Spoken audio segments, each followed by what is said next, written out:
برا وقت ہمیشہ گزر جاتا ہے، چیزیں ٹھیک ہو جاتی ہے، بس انسان کا ضرب آزمانا ہوتا ہے اللہ نے۔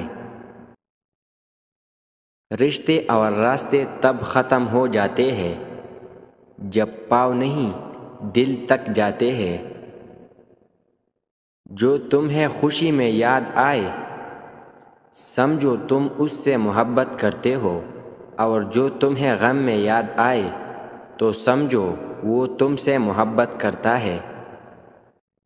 دولت مٹی کی طرح ہے اور مٹی کو پیر کے نیچے رکھنا چاہیے، اگر سر پر چڑھاؤ گے تو قبر بن جائے گی۔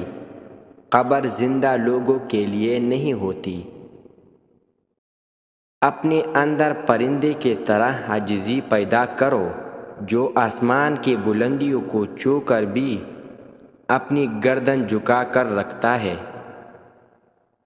لوگوں کو وقت دے، موقع دے، عزت دے، لیکن کسی سے تعلق کی بھیک نہ مانگے۔ جب کوئی اور دل کو بہا جائے تو پچھلی محبتوں پر لوگ مٹی ڈال دیتے ہیں۔ تیرے لفظوں نے میری آنکھوں سے کیسے کیسے جہاز چینے ہیں۔ لوگوں کے خوف سے حق کی بات کہنے سے نہ ڈرو، کیونکہ نہ تو کوئی موت کو قریب کر سکتا ہے اور نہ ہی کوئی رزق کو دور کر سکتا ہے۔ کس کس کو راضی کرو گے؟ بس ایک رب کو راضی کر لو، سارے مسئلے حل ہو جائیں گے۔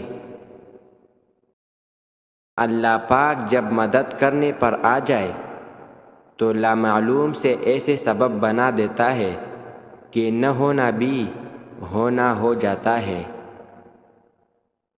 کچھ لوگوں کے اتنے چہرے ہوتے ہیں کہ سمجھ نہیں آتا پہلے کون سے والے پر تماچا مارے۔ اوروں کے لیے جیتے تھے تو کسی کو شکایت نہ تھی، تھوڑا سا اپنے لیے کیا سوچ لیا، زمانے کے لیے خود غرض ہو گئے۔ اپنے گھر کی باتیں باہر کے لوگوں کو نہ بتاؤ، تمہاری غیر موجودگی میں لوگ تمہارا مذاق اڑائیں گے۔ اپنی بیوی کو یہ 3 کام کبھی مت کرنے دینا، ورنہ دولت کبھی ہاتھ نہیں آئے گی۔ پہلا، کبھی ٹوٹے ہوئے برتن استعمال نہ کرے۔ دوسرا، ننگے سر کھانا کبھی مت پکائے۔ تیسرا، صبح فجر سے سورج طلوع ہونے تک کبھی نہ سوئے، اس سے رزق سے برکت اٹھ جاتی ہے۔ بعض اوقات ہر بات پہ مسکرانے والے کو لوگ پاگل سمجھتے ہیں، اور ہر بات پر خاموش رہنے والے کو بزدل مانا جاتا ہے۔ دنیا ایک ایسی آری کی طرح ہے جو دونوں طرف سے کاٹتی ہے۔ سچی محبت صرف اللہ کی ہے۔ انسان کسی بھی رشتے میں مکمل مخلص نہیں ہو سکتا، وہ کہیں نہ کہیں بے وفائی یا نا انصافی کر ہی بیٹھتا ہے۔ مجھے یہ احساس بہت سکون دیتا ہے کہ قیامت کے دن ہر ایک چیز کا حساب ہونا ہے۔